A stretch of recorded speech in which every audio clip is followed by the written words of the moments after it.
সুনামগঞ্জের বিশ্বম্ভরপুরে একটি পরিত্যক্ত ঘরে বিজেপি এবং সেনাবাহিনীর যৌথ অভিযানে ৪০ লক্ষ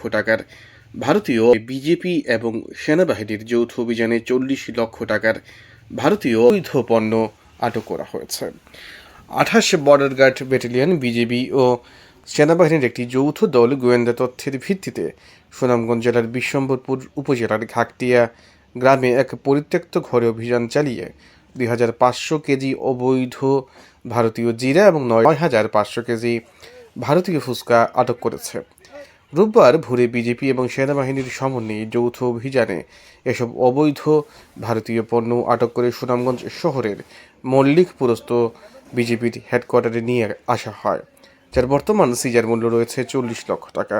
সেনাবাহিনীর অফিসার সহ ১৫ জন এবং বিজেপির জেসিও 10012 নায়ক সুবেদার কাজী মোহাম্মদ কামাল সহ ১৪ জন সদস্যের মোট ২৮ জনের যৌথ বাহিনীর সদস্যরা এই অভিযানে অংশগ্রহণ করে।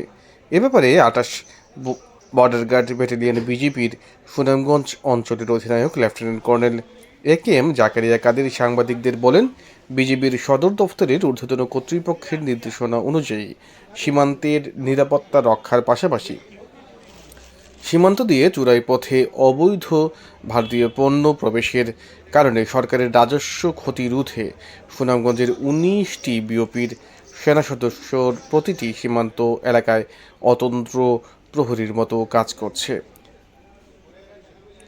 এসব আটককৃত অবৈধ ভারতীয় জিরা ফুচকা সুনামগঞ্জের শুল্ক কার্যালয়ের জমাদার করা হয়েছে বলে তিনি উল্লেখ করেন। সুনামগঞ্জের বিশ্বম্ভরপুর উপজেলার আওতাধীন ঘাগটিয়া গ্রামে একটি পরিত্যক্ত ঘর হতে আজ ভোর রাতে সেনাবাহিনী এবং বিজিবির যৌথ অভিযানে বিপুল পরিমাণ ভারতীয় অবৈধ জিরা এবং ফুচকা জব্দ করা হয়। প্রায় আনুমানিক ৯৫০০ কেজি ফুচকা এবং ২৫০০ কেজি জিরা জব্দ করতে আমরা সমর্থ হয়েছি, যার আনুমানিক সিজার মূল্য প্রায় ৪২ লক্ষ টাকা। তো সীমান্ত সুরক্ষা, অবৈধ অনুপ্রবেশ এবং চোরাচালান প্রতিরোধে সুনামগঞ্জ ব্যাটালিয়ন ২৮ বিজিবির প্রতিটি সদস্য আপ্রাণ প্রচেষ্টা চালিয়ে যাচ্ছে। আমাদের এই ধারা অব্যাহত থাকবে।